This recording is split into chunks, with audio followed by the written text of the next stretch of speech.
Luzon, Visayas, and Mindanao leg na baka gusto rin po nilang magsalita on the anti-political dynasty bill, or do you plan to collate their opinions through, let's say, position papers na lamang po? Paano po yung magiging discarte po ito? Well, in-invite po natin yung lahat ng mga organizations. So, ang ULAP, in-invite natin ang ULAP, ang City League of the Philippines, in-invite din po natin sila, pati yung sa Barangay League, at saka kung ako nagkakamali, pati mga Councilors League of the Philippines, in-invite din po natin sila. Hindi pa naman din natatapos ito eh. Kasi yung tatapos lang yung public consultation. Kung continuous pa naman po yung public hearing natin, yung public committee hearing ngayon. Pag di-decide po naman ng committee kung tutuloy po ng isa. Kasi natapos po tayo dun sa mga experts and legal, yung mga framers and constitutional experts and legal luminaries. This time, I think, gusto din natin marinig yung mga other sectors. Hindi pa natin naimbita ang business sector, hindi pa natin naimbita yung sa mga LGUs kasi nag-focus tayo dun sa legal definition nung unang first and second na committee hearings. So baka magkaroon pa tayo ng another one. Not kasi kung tayo mga yung sinabi mo, press with time natin, hindi natin kontrolado yung oras, medyo patapos na itong February, no? So ang gagawin na lang sana natin, mararapatin din ng mga members ng committee, ay nagre-request naman din tayo ng position papers nila. At ini-expect din po natin na matatanggap din po natin yung kanilang mga position papers kasi yun na din po ang sinabi nila na magbibigay din po sila ng position papers. Other comments? Well, besides the submission of position papers, I'd also like to call on everyone to go beyond the confines of the formal public consultation.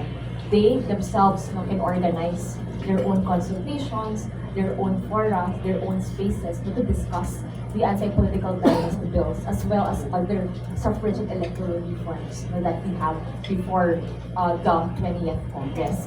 On number two, this is also a call, if the anti-political dynasty is finally passed, we must stay the course in the fight against corruption.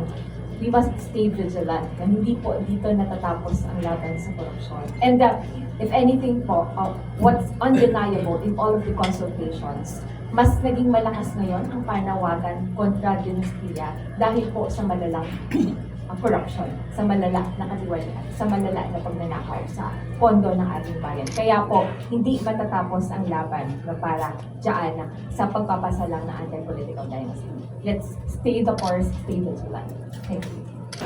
Ang pangutana nako is ngano ganing dunay anti-political dynasty law sa 1987 Constitution? Tungod kay ang nasod Pilipinon atong gipasar nga yes ang 1987 Constitution, of course in 1987. Year 1987. Why? Because a year before that, atong gipalagpot ang diktatoryang Marcos. Ang Marcos regime, nagpakulyan lang siya political family o katong iyang mga crony. Unang atong nasod, nagkabangkaruta. Unang ang framers sa 1987 Constitution, gibutang niya that political dynasty is hereby prohibited. Ang problema kay ibutangan man niya subject as may be provided by law. Dapat katong kulatilya nga as may be provided by law, wala na utak mo lagi butang. Para ma-define na nato dili na siya pwede kay ang the evil that we want to avoid is the concentration of power in government and resources into one or two family. O bitaw na nakita'y anti-nepotism law.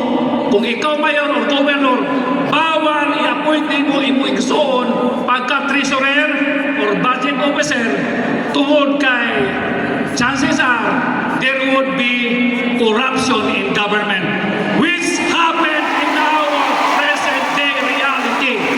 Bobitaw ka na nga dili lang ang anti-political dynasty law, including the party list nga gi-hijack sa mga sapian.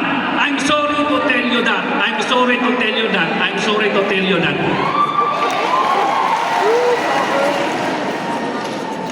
The 1987 Constitution, the preamble states, "We, the sovereign Filipino people, imploring the aid of Almighty God to establish a government embody our ideas and aspirations. And the Constitution said, to secure to ourselves and our posterity the blessings of independence and equality, kaangayan sa tanan. So dili pwede nga usa o duha lang kapamilya ang magrinda sa atong pangamanan. Tanan kita pantay-pantay. So everybody must be given their equal chance to run this government. Kabalo bata nga ang kining konsepto sa anti-political dynasty law nagsugod ko ni sa writings ni Jose Rizal sa iyang No Limit Takiri of El Peronosterismo. Ingon siya, warningan ko kamo na basig kita when we will have our freedom kung doon na kita'y kagawasan sa Spain, basin nun niya the oppressed of yesterday, today's oppressed, maybe the tyrants of tomorrow. Muna siya sa writings, iyang kinitisa sa Spain of political elites and landlords na gidaog-daog ang masang katauhan. Muna ang anti-political dynasty law, makita nato sa writings ni Jose Rizal. In answer to the next question, why now? 40 years, ikatulgan sa Kongreso ang pagpasar sa anti-political dynasty law. No less than the Supreme Court said, Congress, Senate, you have greatly abused discretion of not passing the anti-political dynasty law. Why fourth civil degree? I'm sorry, not second civil degree. Why fourth? Why? To be consistent and in harmony with anti-nepotism law, kung mayor ka, dili pwede nimo i-appoint treasurer, budget secretary, or what within the fourth civil degree. Why? What's the evil we want to avoid? To prevent concentration of power of resources in one family. Di ba kung i-appoint nimo yung igagaw, budget, or treasurer, kaluod basang kayo anak, kasuka-suka naman yan. The same reason, the same evil that we want to avoid, to prevent power resources concentration in one single family. Kung ibutan nimo nga second civil, murata usa ba na gusto tangan nasod nga gawas no dili. We cannot be a half free and half slaves. So kung fourth civil degree sa nepotism, then so be it in the anti-political dynasty law. Yes, kaya mga may pamilya nga maayo, yes. Pwede ba pagkahuman sa usa? Pwede ba nga dili magduman? Nobody has the monopoly of knowledge and idea insofar as the Filipino nation is concerned. Pwede magdungan basta ni korupsyon? I'm sorry, nagkabangkaruta ang Pilipinas tungkol sa political dynasty law.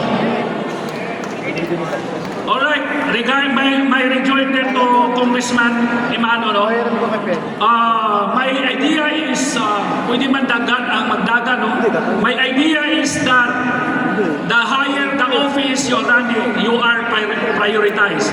The higher the office, you have the priority.